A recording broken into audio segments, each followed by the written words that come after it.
കർത്താവായ യേശുക്രിസ്തുവിൻ്റെ നാമത്തിൽ എല്ലാവർക്കും സ്നേഹവന്ദനങ്ങൾ. ബ്രെഡ് ഓഫ് ലൈഫിലേക്ക് വീണ്ടും എല്ലാവർക്കും സ്വാഗതം. ഇന്നത്തെ നമ്മുടെ ചിന്തയ്ക്കായിട്ട് മത്തായിയുടെ സുവിശേഷം 13-ാം അധ്യായത്തിൻ്റെ 49 50 വാക്യങ്ങൾ. Matthew chapter 13 versus 49 and 50. അങ്ങനെ തന്നെ ലോക അവസാനത്തിൽ സംഭവിക്കും. ദൂതന്മാർ പുറപ്പെട്ട് നീതിമാന്മാരുടെ ഇടയിൽ നിന്ന് ദുഷ്ടന്മാരെ വേർതിരിച്ച് തീച്ചൂളയിൽ ഇട്ടുകളയും. അവിടെ കരച്ചിലും പല്ലുകടിയും ഉണ്ടാകും. അങ്ങനെ തന്നെ ലോക അവസാനത്തിങ്കൽ സംഭവിക്കും. എങ്ങനെ സംഭവിക്കുമെന്ന് ഇവിടെ പറഞ്ഞിരിക്കുന്നത്? ദൂതന്മാർ പുറപ്പെട്ട് നീതിമാന്മാരുടെ ഇടയിൽ നിന്ന് ദുഷ്ടന്മാരെ വേർതിരിച്ച് തീച്ചൂളയിൽ ഇട്ടുകളയും. അപ്പോൾ ദൂതന്മാർ പുറപ്പെട്ട് നീതിമാന്മാരുടെ ഇടയിൽ നിന്ന്, അപ്പോൾ നീതിമാന്മാരും ദുഷ്ടന്മാരും മിക്സ് ചെയ്ത് കിടക്കുകയാണ്. അവരുടെ ഇടയിൽ നിന്ന് ദുഷ്ടന്മാരെ വേർതിരിച്ച് തീച്ചൂളയിൽ ഇട്ട് കളയും. അവിടെ എന്താണ് സംഭവിക്കുന്നത്? തീച്ചൂളയിൽ അവിടെ കരച്ചിലും പല്ലുകടിയും ഉണ്ടാകും. ഇതിനോട് ബന്ധപ്പെട്ട് നമുക്ക് ചിന്തിക്കാം. കർത്താവ് സ്വർഗരാജ്യത്തെ പറ്റി പല ഉപമകളും പറഞ്ഞിട്ടുണ്ട്. എന്നാൽ ആ ഉപമകളിൽ തന്നെ ഒരു വേർതിരിവിൻ്റെ കാര്യം പറയുന്നുണ്ട്. സെപ്പറേഷൻ, ഒരു ഫൈനൽ ജഡ്ജ്മെൻറ്റിൻ്റെ കാര്യം പറയുന്നുണ്ട്. ദുഷ്ടന്മാർ ആ ഫൈനൽ ജഡ്ജ്മെൻറ്റിൽ സംഭവിക്കുന്ന കാര്യമാണ് നമ്മളിപ്പോൾ വായിച്ചത്.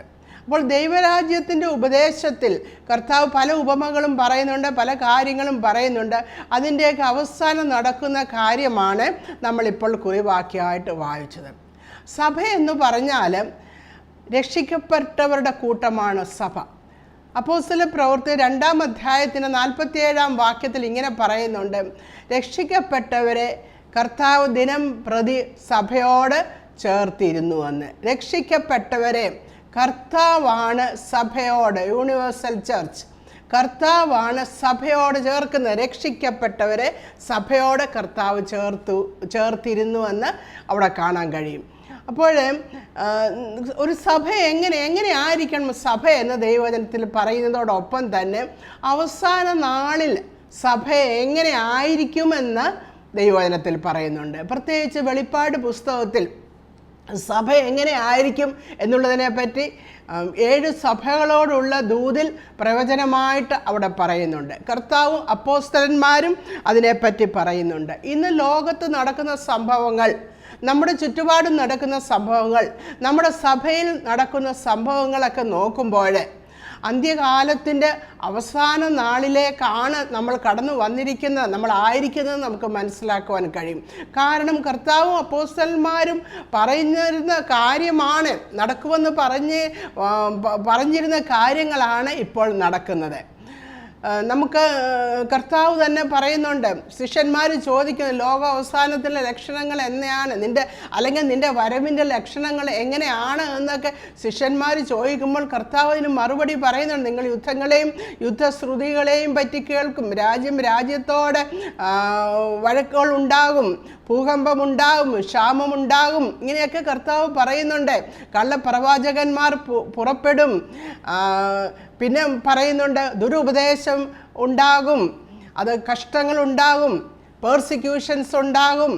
പലരും ആ നാളൊരു കർത്താവിനെ തള്ളിപ്പറയും. പേഴ്സിക്യൂഷൻസ് നമ്മളിന്ന് നോക്കുമ്പോൾ നമ്മുടെ ഇന്ത്യയിൽ തന്നെ ദൈവദാസന്മാർ, കുടുംബങ്ങൾ ഒക്കെ കഷ്ടങ്ങൾ അനുഭവിക്കുന്ന, കാരാഗ്രഹത്തിലാകുന്നു. നമ്മൾ ഈയിടെ അതെല്ലാം കേട്ടതാണ്. അവർ മറ്റുള്ളവരാൽ അനേക കഷ്ടങ്ങളും ദുരിതങ്ങളും അവർ അനുഭവിക്കുന്നു. അതെല്ലാം നമ്മളിന്ന് കണ്ടുകൊണ്ടിരിക്കുന്ന കാര്യങ്ങളാണ്. അപ്പോൾ ഇതെല്ലാം കർത്താവിൻ്റെ വരവിൻ്റെ ലക്ഷണങ്ങളായിട്ട് കർത്താവ് പറഞ്ഞിട്ടുള്ള കാര്യങ്ങളെല്ലാം ഇന്ന് ലോകത്തിൽ അതുപോലെ സംഭവിച്ചുകൊണ്ടിരിക്കുന്നു. അധർമ്മം പെരുകുന്നത് കൊണ്ട് പലരുടെയും സ്നേഹം തണുത്തു പോകുന്നു. അധർമ്മം ആളിക്കത്തിക്കൊണ്ടിരിക്കുകയാണ്, ദിവസത്തിന് ദിവസം പെരുകുന്നു. കാരണം അതുകൊണ്ട് എല്ലാവരുടെയും സ്നേഹം, പലരുടെയും സ്നേഹം തണുത്തു പോകുന്നു എന്ന് പറയുന്നു. അപ്പോൾ തന്നെ പൗലോസ് അപ്പോസ്തലൻ പറയുന്നുണ്ട്, 2 തിമോത്തിയോസ് 3-ാം അധ്യായത്തിൻ്റെ 1 മുതൽ 5 വരെയുള്ള വാക്യങ്ങളിൽ പറയുന്നുണ്ട്, അന്ത്യകാലത്ത് ദുർഘട സമയങ്ങൾ ഉണ്ടാകും. ദുർഘട സമയങ്ങൾ അന്ത്യകാലം ആകുമ്പോൾ ദുർഘട സമയങ്ങൾ ഉണ്ടാകുന്നു, ദുർഘടങ്ങൾ ഉണ്ടാകുന്നു, പ്രശ്നങ്ങൾ ഉണ്ടാകുന്നു. മനുഷ്യരാൽ മാറ്റാൻ പറ്റാത്ത പല ദുർഘടങ്ങളും ഈ നാളുകൾ നമ്മുടെ ലോകത്തിൽ, ഇന്ത്യയിൽ, നമ്മുടെ കൊച്ചു കേരളത്തിലൊക്കെ സംഭവിച്ചുകൊണ്ടിരിക്കുകയാണ്. പിന്നെ തുടർന്ന് യുദ്ധങ്ങളെ പറ്റിയൊക്കെ പറയുന്നു. കാര്യങ്ങൾ അവസാന നാളിൽ യുദ്ധങ്ങളും ക്ഷാമവും ഒക്കെ ഉണ്ടാകുമെന്ന് പറയുമ്പോൾ തന്നെ അപ്പുറമായിട്ട് നമ്മൾ ഇന്ന് കണ്ടുവരുന്ന കാര്യം മനുഷ്യരിൽ വരുന്ന മാറ്റങ്ങളാണ്. എന്തുമാത്രം മാറ്റമാണ്! മനുഷ്യർ മൃഗങ്ങളെ പോലെ പ്രവർത്തിക്കുന്നു, മൃഗങ്ങളെ പോലെ ആയിത്തീരുന്നു. അങ്ങനത്തെയുള്ളൊരു പ്രവർത്തനങ്ങളാണ് ഇന്ന് മനുഷ്യരിൽ നിന്നുണ്ടാകുന്നത്. അത് ലോകത്ത് മാത്രമല്ല, സഭയിലും അങ്ങനെയുള്ള, സഭയിൽ വരുന്നവരുടെ ജീവിതത്തിൽ നിന്നും അങ്ങനെയുള്ള പ്രവർത്തനങ്ങൾ ഉണ്ടാകുന്നത് നമ്മൾ കാണുന്നുണ്ടല്ലോ. ദിനംതോറുമുള്ള പത്രങ്ങൾ വായിക്കുന്നതിൽ കൂടിയും TV നമ്മൾ കാണുന്നതിൽ കൂടി എല്ലാം നമ്മളിതെല്ലാം കണ്ടുവരികയാണ്. ഇവിടെ പറഞ്ഞിരിക്കുന്ന അന്ത്യകാല ദുർഘടക സമയങ്ങൾ വരും. മനുഷ്യർ സ്വസ്നേഹികൾ, സ്വന്തമായി സ്വയത്തെ സ്നേഹിക്കുന്നവർ. മനുഷ്യർ സ്വസ്നേഹികളും ദ്രവ്യാഗ്രഹികളും, ദ്രവ്യത്തിന് വേണ്ടിയാണ് പല കാര്യങ്ങളും ചെയ്യുന്നത്. ദ്രവ്യാഗ്രഹികളും, വമ്പ് പറയുന്നവരും, അഹങ്കാരികളും, ദൂഷകന്മാരും, അമ്മയപ്പന്മാരെ ബഹുമാനിക്കാത്തവരും. ബഹുമാനിക്കുന്നില്ല എന്ന് തന്നെയല്ല, അപ്പനെ കൊല്ലുന്നു, അമ്മയെ കൊല്ലുന്നു, എന്തെല്ലാം കാര്യങ്ങൾ. അമ്മയപ്പന്മാരെ ബഹുമാനിക്കാത്തവരും, നന്ദി കെട്ടവരും, അശുദ്ധരും, വാത്സല്യമില്ലാത്തവരും, അജിതേന്ദ്രിയന്മാരും, ഉഗ്രന്മാരും, സൽഗുണദ്വേഷികളും, ദ്രോഹികളും, ധാർഷ്ട്യക്കാരും, നിഗളികളുമായി ദൈവപ്രിയമില്ലാതെ. കാരണം സ്വസ്നേഹമല്ലേ ഉള്ളത്, സ്വയം സ്നേഹിക്കുന്ന സ്വഭാവമല്ലേ അന്ത്യകാലത്തുള്ളത്. അപ്പോൾ ദൈവപ്രിയമില്ലാതെ, ദൈവത്തോട് സ്നേഹമില്ലാതെ, ഭോഗപ്രിയരായി, പ്ലഷർ ലവേഴ്സ്, സുഖങ്ങളെ ഇഷ്ടപ്പെടുന്ന, ഭോഗപ്രിയരായി, ഭക്തിയുടെ വേഷം ധരിച്ച് അതിൻ്റെ ശക്തി ത്യജിക്കുന്നവരായിരിക്കും. ഭക്തിയുടെ വേഷമാണ്. ഭക്തിയുടെ വേഷം ധരിച്ച് അതിൻ്റെ ശക്തിയെ ത്യജിക്കുന്നവരായിരിക്കുമെന്ന് പറയുന്നു. അപ്പോൾ ഇങ്ങനെയുള്ളവരെ നമുക്കിന്ന് നമ്മൾ ഉൾപ്പെട്ട് നിൽക്കുന്ന സഭകളിൽ നമുക്ക് കാണുവാൻ കഴിയുന്നതാണ്. ഇന്ന് അങ്ങനെ രക്ഷിക്കപ്പെട്ടവരുടെ കൂട്ടത്തിൽ, കർത്താവുമായിട്ട് ബന്ധത്തിലായിരിക്കുന്ന, അല്ലെങ്കിൽ യഥാർത്ഥ വിശ്വാസികളായിരിക്കുന്നവരുടെ കൂട്ടത്തിൽ തന്നെ ഇങ്ങനെയുള്ളവരുണ്ട് എന്ന് ഇന്നത്തെ കാലയളവിൽ നമുക്ക് വിശ്വസിക്കുന്നതിൽ തെറ്റില്ല. കർത്താവ് തന്നെ ദൈവത്തിൻ്റെ ആത്മാവ് റെവലേഷനിൽ സഭകളോട് ദൂത് പറയുന്നുണ്ടല്ലോ.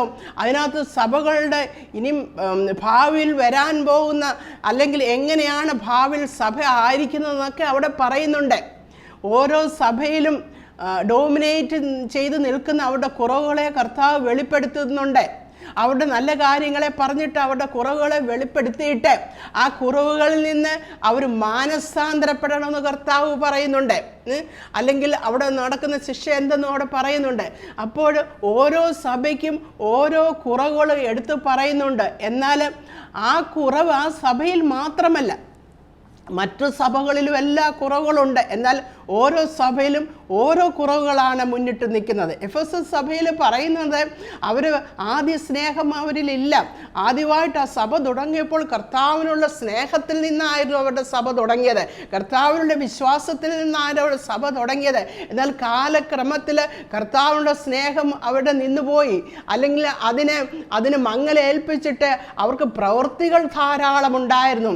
എന്നാൽ അവരുടെ പ്രവൃത്തികളും അവരുടെ പ്രവർത്തനങ്ങളൊന്നും കർത്താവിനുള്ള സ്നേഹത്തിൽ നിന്ന് ഉടലെടുത്തതായിരുന്നില്ല. അതുകൊണ്ട് പറയുന്നു, നീ എത്രമാത്രം ഉയരത്തിൽ നിന്നാണ് നീ വീണിരിക്കുന്നതെന്ന് ഓർത്ത് നീ ആദ്യ സ്നേഹത്തിലേക്ക് കടന്നു വരാൻ എഫെസസ് സഭയോട് പറയുന്നു. അപ്പോൾ തന്നെ ആദ്യ സ്നേഹത്തിൽ വീണവർ തന്നെയാണ് മറ്റവരും. എന്നാൽ ആ സഭകളിലും ഇതുപോലെ മുന്നിട്ട് നിൽക്കുന്ന കുറവുകളുണ്ടായിരുന്നു. ബിലയാമിൻ്റെ ഉപദേശം, ദുർനടപ്പ് ആചരിക്കുവാൻ ഉപദേശിച്ചു കൊടുത്തതുപോലെ ഉള്ള ഉപദേശങ്ങൾ സഭ അവിടെ പെർഗമോസ് സഭയെ പറ്റി പറയുന്നു. തുയഥൈര സഭയെ പറ്റി പറഞ്ഞ ഈസബേൽ എന്ന കള്ള പ്രവാചി അങ്ങനെയുള്ള അവിടെയും ദുർനടപ്പിൻ്റെ കാര്യം അവിടെ പറയുന്നു. പിന്നെ സർദീസ് സഭയെ പറ്റി പറയുന്നു, സ്മുർന്ന സഭയെ പറ്റി പറയുന്നു, ഫിലഡൽഫിയ സഭയെ പറ്റി പറയുന്നു. അവസാനത്തെ കാലയളവിനെ നോക്കുമ്പോൾ ലവോദിക്കിയ സഭയെ പറ്റി പറയുന്നു. ആ സഭയിൽ അവസാന നാളിൽ സഭ എങ്ങനെ ആയിരിക്കുമെന്നുള്ളതാണ് ലവോദിക്കിയ സഭ കാണിക്കുന്നത്. അവിടെ കർത്താവ് പുറത്താണ് നിൽക്കുന്നത്, സഭയിലല്ല. സഭയിൽ കാര്യം നല്ല റിച്ചായിട്ടുള്ള ഒരു സഭ, എല്ലാ തരത്തിലും സമ്പന്നമായിട്ടുള്ള സഭ, ഒന്നിനും കുറവില്ലാത്ത സഭ ഇന്നത്തെ സഭകൾക്ക് തുല്യമാണ് അത്. എന്നാൽ കർത്താവ് അവരെ നോക്കുമ്പോൾ നീ നഗ്നനും കുരുടനും ആണ് എന്ന് പറയുന്നു. നീ നഗ്നനും കുരുടനും ആയിരിക്കാനെന്ന് പറയുന്നു. അവരെ പറ്റി പറയുന്നത് അവർ ഉഷ്ണവാനുമല്ല ശീതവാനുമല്ല. അവരുടെ ആരാധനയിൽ കർത്താവില്ല, കർത്താവ് പുറത്താണ്.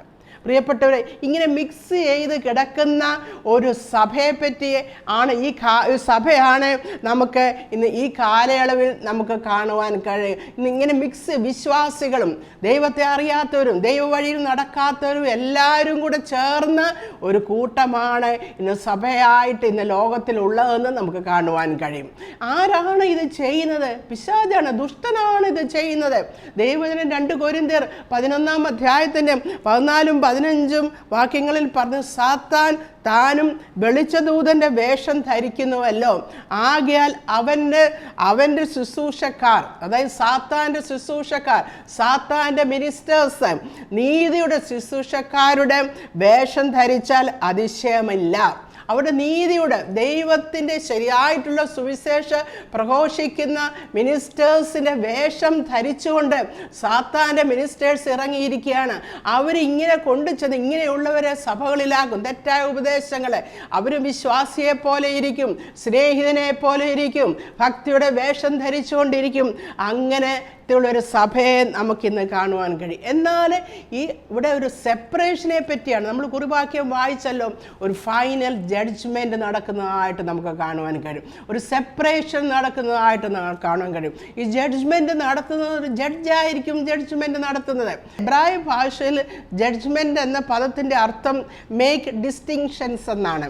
അപ്പോൾ തന്നെ ഗ്രീക്ക് പദത്തിൽ അതിൻ്റെ അർത്ഥം ഡിവിഷൻസ് എന്നാണ്.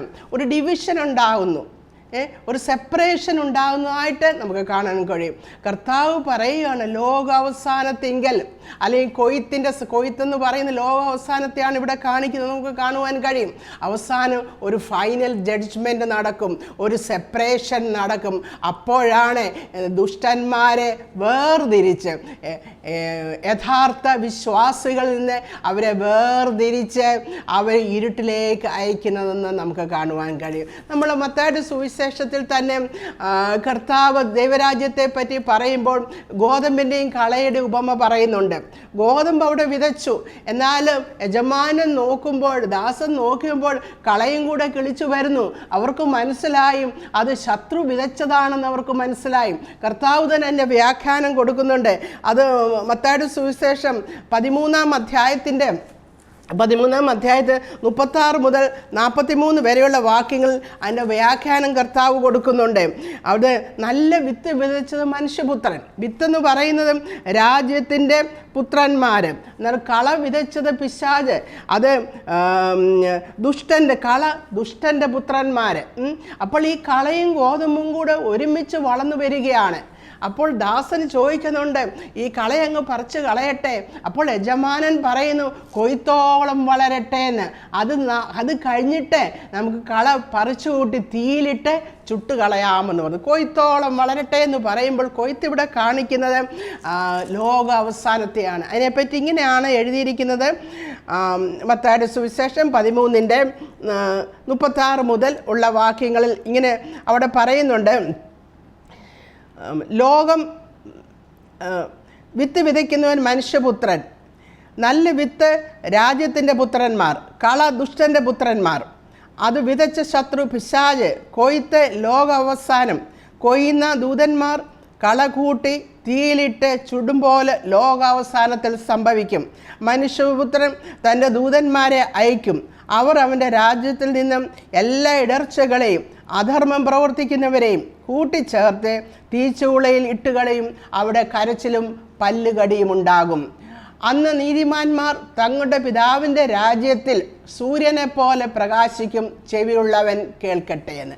നീതിമാന്മാരും ദുഷ്ടന്മാർ, ഈ കള എന്ന് പറഞ്ഞ ദുഷ്ടന്മാർ, അധർമ്മം പ്രവർത്തിക്കുന്നവരെ,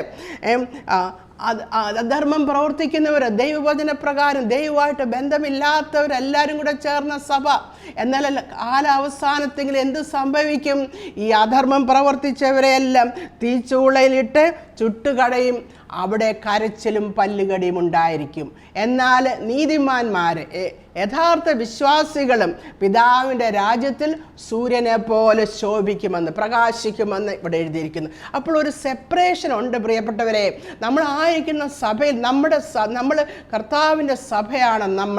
നമ്മൾ യഥാർത്ഥ വിശ്വാസികളുടെ കൂടെ ദൈവമായിട്ട് ബന്ധമില്ലാത്ത, ഭക്തിയുടെ വേഷം ധരിച്ച് അധർമ്മം പ്രവർത്തിക്കുന്ന, പുറമേ നോക്കുമ്പോൾ ഒരു വിശ്വാസിയെ പോലെ തോന്നി വയ്ക്കാമെങ്കിലും ഉൾക്കണ്ണുകളും നോക്കുന്ന ദൈവം, ഹൃദയത്തെ ശോധന ചെയ്യുന്ന ദൈവം, ദൈവത്തിനറിയാൻ നമ്മുടെ ഹൃദയം എവിടെയാണ്, ദൈവത്തിനാണ് നമ്മുടെ ഹൃദയം എവിടെയാണെന്ന്, ഹൃദയം എങ്ങനെയുള്ളതാണ്, ദൈവമായിട്ടുള്ള ബന്ധത്തിലാണോ, നീതി പ്രവർത്തിക്കുന്നവരാണോ, നീതികേട് പ്രവർത്തിക്കുന്നവരാണോ, അധർമ്മികളാണോ എന്നൊക്കെ മനസ്സിലാക്കുന്ന ദൈവത്തിൻ്റെ ഒരു ഫൈനൽ ജഡ്ജ്മെൻറ്റ് നാം അവിടെ ഒരു സെപ്പറേഷൻ നടക്കുന്നതായിട്ട് കർത്താവ് പറയുന്നു. അതുപോലെ ദൈവരാജ്യത്തെ ഈ അധ്യായത്തിൽ 13-ാം അധ്യായത്തിൻ്റെ 47 തൊട്ട് 49 വാക്യത്തിൽ ദൈവരാജ്യത്തെ എല്ലാ വക മീനും പിടിക്കുന്ന ഒരു വലയോട് സദൃശമെന്ന് പറയുന്നു. എല്ലാ തരം മീനും ഈ വലയിൽ കയറിയപ്പോൾ എന്ത് ചെയ്തു?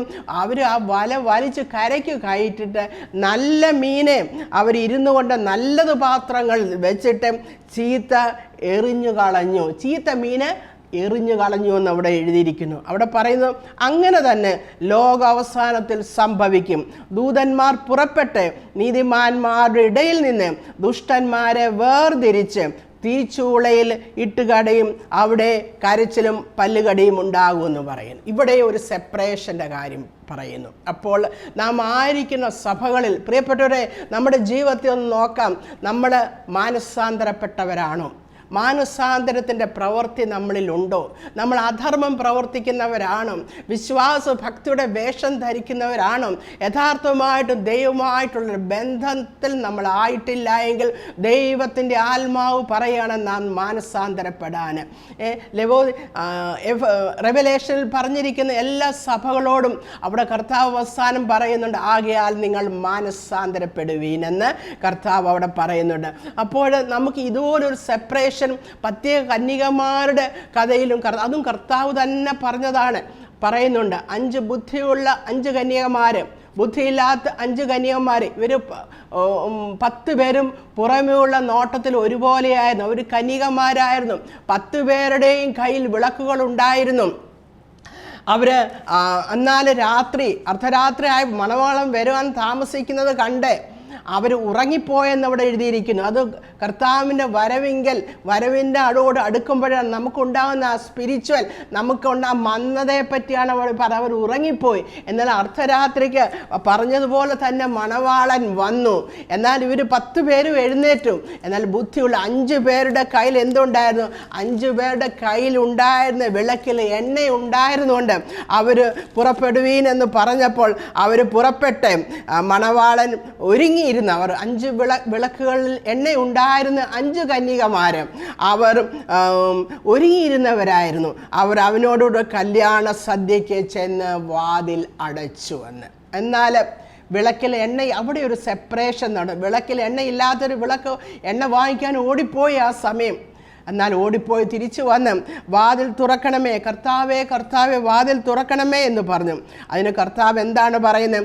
ഞാൻ നിങ്ങളെ അറിയുന്നില്ല എന്ന് സത്യമായിട്ട് നിങ്ങളോട് പറയുന്നു. ആകയാൽ നാളും നാഴികയും നിങ്ങൾ അറിയായകൊണ്ട് ഉണർന്നിരിപ്പീൻ എന്ന് പറയുന്നു. അവിടെ ഒരു സെപ്പറേഷൻ നടന്നു. വാതിൽ അടച്ചു കഴിഞ്ഞു. ഇനി അവർക്ക് കയറുവാൻ കഴിയുകയില്ല. പ്രിയപ്പെട്ടവരെ, ഈ സെപ്പറേഷൻ കഴിഞ്ഞാൽ പിന്നെ മാനസാന്തരത്തിന് അവസരമില്ല. തീയിലിട്ട് ചുട്ടു കഴിഞ്ഞാൽ പിന്നെ എന്ത് മാനസാന്തരം? പിന്നെ തിരികെ വരുവാൻ പറ്റുമോ? അപ്പോൾ ഈ ഫൈനൽ ജഡ്ജ്മെൻറ്റ്, ഈ സെപ്പറേഷൻ എന്നൊക്കെ പറയുന്നത് അത് പെർമനൻ്റ് ആണ്, പിന്നെ അതിനെ തിരികെ കൊണ്ടുവരാൻ പറ്റുകയില്ല. അതുപോലെ നമുക്ക് കാണുവാൻ കഴിയും വിശ്വസ്തരും അവിശ്വസ്തരുമായ ദാസന്മാരെ പറ്റി മത്തായിയുടെ സുവിശേഷം 24-ാം അധ്യായത്തിൻ്റെ 45 മുതൽ 51 വരെയുള്ള വാക്യങ്ങളിൽ പറയുന്നുണ്ട്. യജമാനൻ തൻ്റെ വീട്ടുകാര്യം നോക്കുവാൻ തത്സമയത്ത് തൻ്റെ വീട്ടിലുള്ളവർക്ക് ഭക്ഷണം കൊടുക്കുവാൻ ദാസന്മാരെ ആക്കി. ബുദ്ധിയുള്ള ദാസന്മാർ അതെല്ലാം വേണ്ടിയതുപോലെ ചെയ്തു. എന്നാൽ ബുദ്ധിയില്ലാത്ത ദാസന്മാർ എന്ത് ചെയ്തു? അവർ കർത്താവ് യജമാനൻ വരാൻ താമസിക്കുന്നുവെന്ന് പറഞ്ഞുകൊണ്ട് കൂട്ടുദാസന്മാരെ അവരടിപ്പാനും എല്ലാവരും തുടങ്ങി. എന്നാലും അവർ നിലയ്ക്കാത്ത നാഴിയിൽ യജമാനൻ വന്നു. യജമാനൻ വന്നിട്ട് എന്ത് ചെയ്തു? അവർക്ക് ബുദ്ധിയില്ലാത്ത അവിശ്വസ്തരായ ദാസന്മാരെ കപടഭക്തിക്കാരോടുകൂടെ അവരോട് കൂടെ അവകാശം കൊടുത്തു. അവിടെ കരച്ചിലും പല്ലുകടിയും ഉണ്ടായിരുന്നു എന്ന് പറയുന്നു.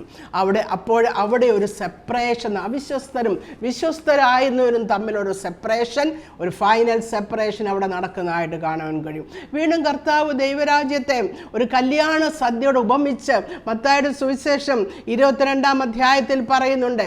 അതിൽ 10 മുതൽ 14 വരെയുള്ള വാക്യങ്ങൾ നോക്കുമ്പോൾ അവിടെ പറയുന്നത് പുത്രന് വേണ്ടി കല്യാണ സദ്യ, സ്വർഗരാജ്യം പുത്രന് വേണ്ടി സദ്യ നടത്തിയ രാജാവിനോട് സദൃശ്യം. രാജാവ് സദ്യ നടത്തി, എല്ലാവരെയും വിളിച്ചു. എന്നിട്ട് രാജാവ് വിരുന്നുശാലയിൽ വന്നു. വിരുന്നിന് കൂടിയിരിക്കുന്നവരെ കാണുവാനൊക്കെ വേണ്ടി രാജാവ് വിരുന്നുശാലയിൽ വന്നു നോക്കിയപ്പോൾ എന്തു കണ്ടു? കല്യാണ വസ്ത്രം ധരിക്കാത്ത ഒരാളെ കണ്ടു. രാജാവ് കല്യാണ വസ്ത്രം രാജാവ് കൊടുത്തിട്ടുള്ളതാണ്, എന്നാൽ ഒരാൾ ആ കല്യാണ വസ്ത്രം ധരിച്ചിട്ടില്ല. രാജാവ് എന്ത് ചോദിച്ചു? രാജാവ് ചോദിച്ചു, സ്നേഹിത, കല്യാണ വസ്ത്രമില്ലാതെ എങ്ങനെയാണ് നീ അകത്ത് വന്നത് എന്ന് ചോദിച്ചു. അപ്പോൾ അവന് ഒന്നും പറയാൻ കഴിഞ്ഞില്ല. അവന് വാക്കുമുട്ടിപ്പോയി. അവനെ എന്തു ചെയ്തു? അവനെ കൈയും കാലും കെട്ടി ഏറ്റവും പുറത്തുള്ള ഇരുട്ടിൽ തള്ളിക്കളവീൻ, അവിടെ കരച്ചിലും പല്ലുകടിയും ഉണ്ടാകുമെന്ന് പറഞ്ഞു. അവിടെ കരച്ചിലും പല്ലുകടിയും ഉണ്ടായി. എന്നാൽ ഏറ്റവും പുറത്തുള്ള ഇരുട്ടിൽ അവനെ കാലും കൈയും കെട്ടി ഇട്ട് കളഞ്ഞു. കാരണം അവൻ കല്യാണ വസ്ത്രം ധരിച്ചില്ല. എന്താണ് ഈ കല്യാണ വസ്ത്രം? അവൻ ആ കല്യാണ വിരുന്നുശാലയിലെ വിഭവങ്ങളൊക്കെ അവന് വേണമായിരുന്നു. എന്നാൽ ആ കല്യാണ വിരുന്നെന്ന് പറയുന്നത് നമ്മുടെ സുവിശേഷമാകുന്ന ഫീസ്റ്റിനെ, വിരുന്നിനെയാണ് കാണിക്കുന്നത്. ആ സുവിശേഷമാകുന്ന ഫീസ്റ്റിൽ, വിരുന്നിൽ എന്തെല്ലാമുണ്ട്? അവിടെ പാപമോചനമുണ്ട്, അവിടെ നിത്യജീവനെ പറയുന്നു, അവിടെ ദൈവത്തിൻ്റെ കൃപയുണ്ട്, അവിടെ ബ്ലെസ്സിങ്സിനെ പറ്റി പറയുന്നു. ഇതെല്ലാം ദൈവത്തിൻ്റെ കൃപയെ പറ്റി ഇതെല്ലാം അവിടെ ഉണ്ട്. എന്നാൽ ഈ കല്യാണ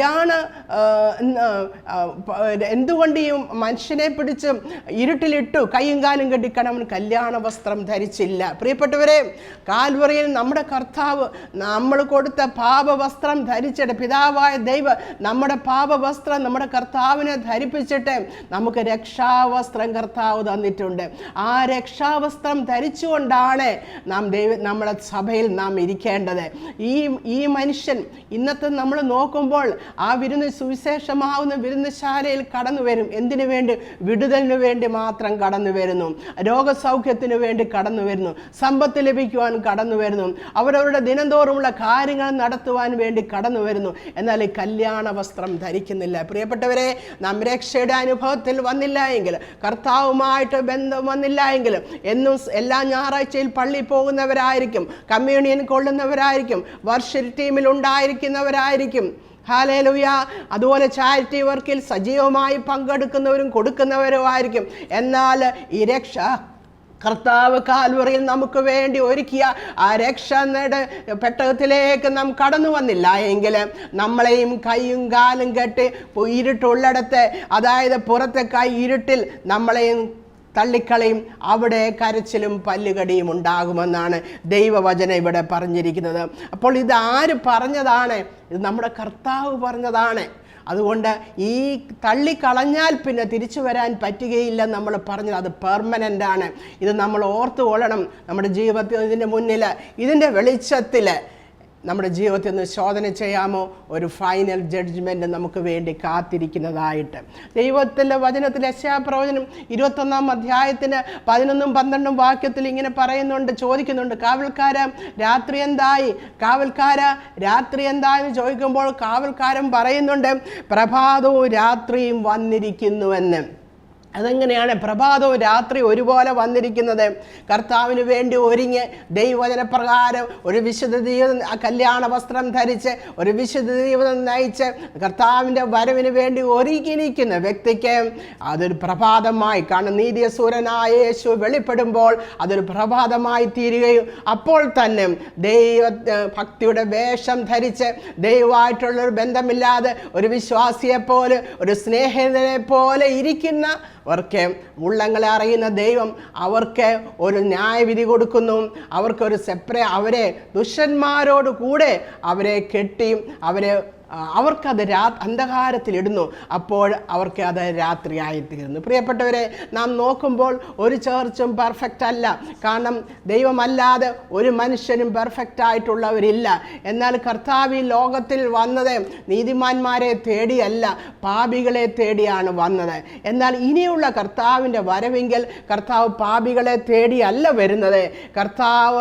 കർത്താവിൻ്റെ രക്തത്താൽ വിടുതൽ പ്രാപിച്ച് കഴുകൽ പ്രാപിച്ച് ഹല്ലേലൂയ മാനസാന്തരപ്പെട്ടവരെ, മാനസാന്തരത്തിൻ്റെ ഫലം കായ്ക്കുന്നവരെ തേടിയാണ് കർത്താവ് വരുന്നത്. നമ്മൾ നോക്കുന്ന പോലെ ഇന്ന് ആ ഗോതമ്പും കളയും ഒരുപോലെ വളരുന്ന ഒരു അവസ്ഥയാണ് ഇന്ന് സഭയിലുള്ളതെന്ന് നമുക്ക് സഭയിൽ നടക്കുന്നതെന്ന് നമുക്ക് കാണുവാൻ കഴിയും. നോഹയുടെ കാര്യം തന്നെ നോക്കുമ്പോൾ കർത്താവ് തന്നെ പറയുന്നുണ്ട്. മത്തായിയുടെ സുവിശേഷം 24-ാം അധ്യായത്തിൻ്റെ 37 മുതൽ 39 വരെയുള്ള വാക്യങ്ങളിൽ ഇങ്ങനെ പറയുന്നുണ്ട്. നോഹയുടെ കാലം പോലെ തന്നെ മനുഷ്യപുത്രൻ്റെ വരവും ആകും. ജലപ്രളയത്തിന് മുമ്പുള്ള കാലത്ത് നോഹ പെട്ടകത്തിൽ കയറിയ നാൾ വരെ അവർ തിന്നും കുടിച്ചും വിവാഹം കഴിച്ചും വിവാഹത്തിന് കൊടുത്തും പോന്നു. ജലപ്രളയം വന്ന് എല്ലാവരെയും നീക്കിക്കളയുവോളം അവർ അറിഞ്ഞതുമില്ല. മനുഷ്യപുത്രൻ്റെ വരവും അങ്ങനെ തന്നെ ആകും. നോഹ പ്രസംഗിച്ചു, ജലപ്രളയം വരുന്നു നോഹ പ്രസംഗിച്ചപ്പോൾ അവർക്ക് ആ പ്രസംഗം കേൾക്കുവാനോ അനുസരിക്കുവാനോ അവർ തയ്യാറുണ്ടായില്ല. പെട്ടകത്തിൽ കയറുവാൻ അവർ മനസ്സ് വെച്ചില്ല. എന്നാൽ നോഹ പറഞ്ഞതുപോലെ തന്നെ വലിയ പ്രളയം വന്നപ്പോൾ അവിടെ ഒരു സെപ്പറേഷൻ ഉണ്ടായി. ആ സെപ്പറേഷൻ അനുഭവിക്കുന്നിടം വരെയും ഉണ്ടാകുന്നത് വരെ അവർ അറിഞ്ഞില്ല. പെട്ടെന്നാണ് സെപ്പറേഷൻ വന്ന്. അതുപോലെയാണ് മനുഷ്യൻ്റെ പുത്രൻ്റെ വരവ്, പെട്ടെന്നായിരിക്കും. അപ്പോഴെന്ത് സംഭവിച്ചു? 8 പേർ രക്ഷയുടെ പെട്ടകത്തിൽ കയറിയപ്പോൾ ബാക്കി എല്ലാവരും ആ ജലപ്രളയത്തിൽ നശിച്ചു പോയതായിട്ട് ദൈവവചനം നമ്മളെ കാണിച്ചു തരുന്നു. പ്രിയപ്പെട്ട, ഇത് തന്നെയാണ് മനുഷ്യപുത്രനായ നമ്മുടെ കർത്താവ് വരുമ്പോൾ സംഭവിക്കുന്നത്. ഇത് തന്നെയാണെന്ന് നമുക്ക് മനസ്സിലാക്കാം. പിന്നെ മാനസാന്തരത്തിന് പിന്നെ ഇടയില്ല. അതുകൊണ്ട് നമ്മുടെ ജീവിതത്തെ ഒന്ന് പരിശോധിക്കാം. നമ്മൾ ഏത് വിഭാഗത്തിൽപ്പെട്ടവരാണ്? നാം ഒരു മാനസാന്തരപ്പെട്ട ഒരു വിശുദ്ധ ജീവിതത്തിന് ഉടമയല്ല എങ്കിൽ പ്രിയപ്പെട്ടവര്, ഒരു വേർതിരിവിൻ്റെ ഒരു സമയമുണ്ട്. അപ്പോൾ നാം എവിടെയായിരിക്കും ചെന്ന് ചേരുന്നതെന്ന് മുൻപേ പറഞ്ഞ ദൈവവചനത്തിൽ നിന്ന് നമുക്ക് മനസ്സിലാക്കാമല്ലോ. ലാസറിൻ്റെയും ധനവാന്റെയും കഥ. അവിടെ ലാസർ ദൂതന്മാർ അബ്രഹാമിൻ്റെ മടിയിലിരിക്കുന്നു. നമുക്ക് ലൂക്കോസിൻ്റെ സുവിശേഷം 16-ാം അധ്യായത്തിൻ്റെ 26-ാം വാക്യം നമുക്കത് കാണുവാൻ കഴിയും. അവിടെ എന്നാലും തീജ്വാലയിൽ കിടക്കുവാൻ ലോകത്തിൽ സുഖത്തോടെ ജീവിച്ച് ധനവാൻ അവിടെ ജ്വാലയിൽ കിടക്കും, വെന്തെരിയുകയായിരുന്നു. ധനവാൻ പറയുന്നുണ്ട്, നീ ഒരു വിരലിൻ്റെ അറ്റം വെള്ളം മുക്കി എൻ്റെ നാവിലൊന്ന് വെച്ചുതാ എന്ന് പറയുമ്പോൾ അബ്രഹാം അവിടെ പറയുന്നുണ്ട്, മകനെ, നിന്റെ ആയുസ്സിൽ നീ നന്മയും ലാസർ ഔവണ്ണം തിന്മയും പ്രാപിച്ചുവെന്ന് ഓർക്കാം. അപ്പോൾ അവൻ ഇവിടെ ആശ്വസിക്കുന്നു, നീയോ വേദന അനുഭവിക്കുന്നു. അത്രയുമല്ല, ഞങ്ങൾക്കും നിങ്ങൾക്കും നടുവേ വലിയൊരു പിളർപ്പുണ്ടായിരിക്കുന്നു. നീ വേദന അനുഭവിക്കുന്നു. ധനവാന് ജ്വാലയിൽ കിടന്ന് അവിടെ തീജ്വാലയിൽ കിടന്ന് വേദന അനുഭവിക്കുകയാണ്. എന്നാൽ അബ്രഹാം പറയുന്നു, നിനക്കും ഞങ്ങൾക്കും തമ്മിൽ വലിയൊരു പിളർപ്പുണ്ട്. ഞങ്ങൾക്ക് അങ്ങോട്ട് വരുവാനോ നിങ്ങൾക്ക് ഇങ്ങോട്ട് വരുവാനോ കഴിയുകയില്ല എന്ന്. അപ്പോൾ ഇവിടെ ഒരു സെപ്പറേഷൻ നടക്കുന്നതായിട്ടാണ് ഇവിടെയും പറയുന്നത്. ഇവിടെയെല്ലാം ഏതെല്ലാം ഭാഗത്ത് കർത്താവ് ഇത് പറയുന്നു, അവിടെയെല്ലാം ഒരു സെപ്പറേഷനെ പറ്റി, ഒരു ഫൈനൽ ജഡ്ജ്മെൻറ്റിനെ പറ്റി അവിടെ പറയുന്നുണ്ട്. പ്രിയപ്പെട്ടവരെ, അപ്പോൾ ഈ ഫൈനൽ ജഡ്ജ്മെൻറ്റ് റിയലായിട്ടുള്ള കാര്യമാണ്. ഈ സെപ്പറേഷൻ എന്നുള്ള റിയലായിട്ടുള്ള കാര്യം തന്നെ അത് പെർമനൻ്റ് ആയിട്ടുള്ള ഒരു കാര്യം തന്നെയാണ്. ഇതാണ് ഈ ഉപമകളിൽ നിന്ന്, അതായത് 10 കന്യകമാരുടെ ഉപമകളിൽ നിന്നും ധനവാന്റെയും ലാസറിൻ്റെയും ഉപമകളിൽ നിന്നെല്ലാം നമുക്ക് മനസ്സിലാകുന്നു. അതുകൊണ്ട് നാം എന്ത് ചെയ്യണം? നാം മനസ്സാന്തരപ്പെടുക. നമ്മൾ ഭക്തിയുടെ വേഷമെല്ലാം മാറ്റിവെച്ചിട്ട് യഥാർത്ഥമായി ദൈവത്തോടുള്ള ഭയത്തിൽ ജീവിക്കുവാൻ ശ്രമിക്കുക. ഒന്നാമതായി മാനസാന്തരപ്പെടാത്തവർ കർത്താവിനെ രക്ഷിതാവായി സ്വീകരിച്ച് മാനസാന്തരപ്പെടുക, ദൈവവുമായിട്ടൊരു ബന്ധത്തിലേക്ക് കടന്നു വരിക. രണ്ടാമതായിട്ട് മാനസാന്തരപ്പെട്ടവരെ ഒരു വിശുദ്ധ ജീവിതത്തിൻ്റെ ഉടമയായി തീരുക. നമ്മുടെ പ്രവാസകാലം നമുക്ക് ഭയത്തോടെ കഴിക്കാം. കാരണം ഒരു ഫൈനൽ ജഡ്ജ്മെൻറ്റ് വരുന്നുണ്ട്. ദൈവവചനം പറഞ്ഞ ഒരിക്കൽ മരണവും പിന്നെ ന്യായവിധിയും മനുഷ്യർക്കായിട്ട് അപ്പോയിൻറ്റ് ചെയ്തിരിക്കുന്നുവെന്ന് ഒരു ജഡ്ജ്മെൻറ്റ് വരുന്നുണ്ട്. 1 പത്രോസ് 1:17 ഇങ്ങനെ പറയുന്നുണ്ട്, മുഖപക്ഷം കൂടാതെ ഓരോരുത്തൻ്റെ പ്രവൃത്തിക്ക് തക്കവണ്ണം ന്യായം വിധിക്കുന്നവനെ നിങ്ങൾ പിതാവെന്ന് വിളിക്കുന്നുവെങ്കിൽ നിങ്ങളുടെ പ്രവാസകാലം ഭയത്തോടെ കഴിപ്പീനെന്ന്. നമ്മുടെ പ്രവാസക്കാർ, ഈ ലോകത്തിലെ നമ്മുടെ കാലം നാളേ ഉള്ളൂ. പ്രിയപ്പെട്ടവരെ, ഈ നാളുകൾ നമുക്ക് ദൈവഭയത്തോടു കൂടി നമുക്ക് ജീവിക്കാം. കാരണം എന്തെന്ന് ഞാൻ പറഞ്ഞല്ലോ, ദുഷ്ടന്മാരെ നീതിമാന്മാരിൽ നിന്ന് വേർതിരിച്ച് കൈയും കാലും കെട്ടി അവരെ ഇരുട്ടിലിടുന്നതായിട്ട് അവിടെ കരച്ചിലും പല്ലുകടിയും ഉണ്ടാകുമെന്ന് എഴുതിയിരിക്കുന്നു. പ്രിയപ്പെട്ടവരെ, അതുകൊണ്ട് നമ്മുടെ ജീവിതം നമ്മുടെ ജീവിതം നമുക്ക് ദൈവഭയത്തോടു കൂടി നമുക്ക് ജീവിക്കാം. വിശുദ്ധിയോടുള്ള ജീവിതത്തിന് നമ്മളെ തന്നെ സമർപ്പിക്കാം. ഇന്ന് വിശുദ്ധ ജീവിതം കാണുവാൻ പ്രയാസമാണ്. ദൈവഭയത്തെ നമുക്ക് കാണുവാൻ പ്രയാസമാണ്. സഭകളിൽ തന്നെ കർത്താവ് തരുന്ന ഉപദേശത്തിനനുസരിച്ചൊന്നുമല്ല സഭ പോകുന്ന നമുക്ക് മനസ്സിലാവും. കർത്താവിൻ്റെ പ്രവൃത്തിയും കർത്താവിൻ്റെ ടീച്ചിങ്സും എല്ലാം കർത്താവിൻ്റെ ധാർമ്മിക മൂല്യം, എത്തിക്സ് എന്ന് പറയുന്നത് അത് സ്നേഹത്തിൽ അടിസ്ഥാനപ്പെട്ടതായിരുന്നു, അത് ക്ഷമയിൽ അടിസ്ഥാനപ്പെട്ടതായിരുന്നു. സ്നേഹം, ക്ഷമ, സൗമ്യത ഇതിനോടൊക്കെ അടിസ്ഥാനപ്പെട്ടുള്ള ടീച്ചിങ്ങും പ്രവൃത്തിയുമായിരുന്നു കർത്താവ് ലോകത്ത് ആയിരുന്നപ്പോൾ കാഴ്ചവെച്ചത്. എന്നാൽ അതിന് വിപരീതമായിട്ടാണ് ഇന്ന് സഭയെ കൊണ്ടുപോകുന്നത് സഭാധ്യക്ഷന്മാർ. കാരണം ദൈവവചനം നമ്മൾ വായിച്ചത് സാത്താൻ്റെ മിനിസ്റ്റേഴ്സ് നീതിയുടെ വേലക്കാരെ പോലെ അവർ വേഷം ധരിച്ചുകൊണ്ട് സഭയെ നയിക്കുന്നതായിട്ട് നമ്മൾ മുമ്പേ പറഞ്ഞുവല്ലോ. അതുകൊണ്ട് പ്രിയപ്പെട്ടവരെ, നാം അതെന്തെന്ന് മനസ്സിലാക്കി ഏതാണ് ശരിയായിട്ടുള്ളത് ഏതാണ് തെറ്റായിട്ടുള്ളത് മനസ്സിലാക്കണമെങ്കിൽ ദൈവവചനത്തിൽ അടിസ്ഥാനപ്പെട്ട് കർത്താവിനെ നമുക്ക് അനുസരിക്കുന്നവരായി നമുക്ക് മുന്നോട്ട് പോകാം. വീണ്ടും പത്രോസ് അപ്പോസ്തലൻ തൻ്റെ 2-ാം ലേഖനത്തിൻ്റെ 3-ാം അധ്യായത്തിൻ്റെ 10 മുതൽ 12 വരെയുള്ള വാക്യങ്ങളിൽ ഇങ്ങനെ പറയുന്നു, കർത്താവിൻ്റെ ദിവസമോ കള്ളനെ പോലെ വരും. അന്ന് ആകാശം കൊടുമുഴക്കത്തോടെ ഒഴിഞ്ഞു പോകും, മൂലപദാർത്ഥങ്ങൾ കത്തി അഴിയുകയും ഭൂമി അതിലുള്ള പണികൾ വെന്തുപോകുകയും ചെയ്യും. ഇങ്ങനെ ഇവയൊക്കെയും അഴിവാനുള്ളതായിരിക്കാൽ ആകാശം ചുട്ടഴിവാനും മൂലപദാർത്ഥങ്ങൾ വെന്തുരുകുവാനുമുള്ള ദൈവ ദിവസത്തിൻ്റെ വരവ് കാത്തിരുന്നും ബന്ധപ്പെടുത്തിയും കൊണ്ട് നിങ്ങൾ എത്ര വിശുദ്ധ ജീവിതവും ഭക്തിയുള്ളവർ ആയിരിക്കണം എന്ന്. പ്രിയപ്പെട്ടവരെ, ഈ ലോകത്തിലുള്ള എല്ലാം കത്തി എഴുതുന്നതാകിയാൽ നമുക്കൊരു സെപ്പറേഷൻ കർത്താവ് വെച്ചിട്ടുണ്ട് എന്ന് നമ്മൾ അറിഞ്ഞതുകൊണ്ട് എന്താണ് ദൈവത്തോടെ ബന്ധമില്ലാത്തവർക്ക് സംഭവിക്കുന്നതെന്ന് നമ്മൾ കണ്ടല്ലോ. അതുകൊണ്ട് നാം എത്രമാത്രം വിശുദ്ധ ജീവിതവും നയിക്കണം, എത്രമാത്രം ഭക്തിയോടെ ജീവിക്കണമെന്ന് ദൈവവചനം നമ്മളെ പഠിപ്പിക്കുന്നുണ്ട്. അതുമല്ല, കർത്താവിൻ്റെ വചനം റെവലേഷൻ 22-ാം അധ്യായത്തിൻ്റെ 11-ാം വാക്യത്തിൽ ഇങ്ങനെ പറയുന്നു. അവിടെ പറയുന്നത്, അനീതി ചെയ്യുന്നവൻ ഇനിയും അനീതി ചെയ്യട്ടെ, അഴുക്കുള്ളവൻ ഇനിയും അഴുക്കാടട്ടെ, നീതിമാൻ ഇനിയും നീതി ചെയ്യട്ടെ, വിശുദ്ധൻ ഇനിയും തന്നെ വിശുദ്ധീകരിക്കട്ടെ. ഇതാ ഞാൻ വേഗം വരുന്നു, ഓരോരുത്തന് അവനവൻ്റെ പ്രവൃത്തിക്ക് തക്ക കൊടുപ്പാൻ പ്രതിഫലം എൻ്റെ പക്കൽ ഉണ്ട് എന്ന്. ഓരോരുത്തന് അവനവൻ്റെ പ്രവൃത്തിക്ക് തക്ക പ്രതിഫലം കൊടുക്കുവാൻ നമ്മുടെ കർത്താവിൻ്റെ കരങ്ങളിലുണ്ടെന്ന് പറയുന്നു. പ്രിയപ്പെട്ടവരെ, നമ്മുടെ ജീവിതത്തെ ഒന്ന് നോക്കാം. നമ്മുടെ ജീവിതം നമ്മൾ മനസ്സാന്തരപ്പെട്ടവരാണ്, നാം ഒരു വിശുദ്ധ ജീവിതം നയിക്കുന്നവരാണ്. കർത്താവിൻ്റെ വരവെങ്കിൽ നാം എവിടെയായിരിക്കും എന്നുള്ള ചിന്തയോടുകൂടി നമ്മുടെ ജീവിതത്തെ ദൈവകരങ്ങളിൽ സമർപ്പിക്കാം. അങ്ങനെ മാനസാന്തരത്തിൻ്റെ ഫലം നമ്മളിലുണ്ടായി നീതിമാന്മാരുടെ കൂട്ടത്തിൽ നാം ആയിത്തീരേണ്ടതിന് നമ്മുടെ ജീവിതത്തെ സമർപ്പിക്കാം. ഈ വചനങ്ങളാൽ കർത്താവ് നമ്മളെ അനുഗ്രഹിക്കുമാറാകട്ടെ. നമുക്കൊരു നിമിഷം പ്രാർത്ഥിക്കാം. കർത്താവെ, ഞങ്ങളെ കേൾപ്പിച്ച ഈ വചനത്തിനായിട്ട് സ്തോത്രം. കർത്താവെ, സഭയെ ഇന്ന് പലതരത്തിലുള്ള ആൾക്കാരാൽ നിറഞ്ഞിരിക്കുന്നതാണ് എന്ന് അവിടുന്ന് ഞങ്ങളെ കേൾപ്പിച്ചല്ലോ. എന്നാൽ അവസാനം ഒരു വേർതിരിവുണ്ട് എന്ന് ഞങ്ങളെ കേൾപ്പിച്ചതിനെ ഓർത്ത് സ്തോത്രം. ആ വേർതിരിവിങ്കൽ കർത്താവ് ഞങ്ങൾ ഇരുട്ടിൽ തള്ളിപ്പോകാതെ ഇരിക്കേണ്ടതിന് ഞങ്ങളുടെ ജീവിതത്തെ ഈ ലോകത്തിൽ ക്രമപ്പെടുത്തുവാൻ കർത്താവെ ഞങ്ങളെ അവിടുന്ന് സഹായിക്കണമേ എന്ന് പ്രാർത്ഥിക്കുന്നു. അതിന് ഞങ്ങളുടെ ജീവിതങ്ങളെ സമർപ്പിക്കുകയാണ്. പ്രാർത്ഥന കേട്ടതിനെ ഓർത്ത് സ്തോത്രം. കർത്താവായ യേശുക്രിസ്തുവിൻ്റെ നാമത്തിൽ തന്നെ ആമേൻ. കർത്താവ് അനുവദിച്ചാൽ നമുക്ക് വീണ്ടും കാണാം.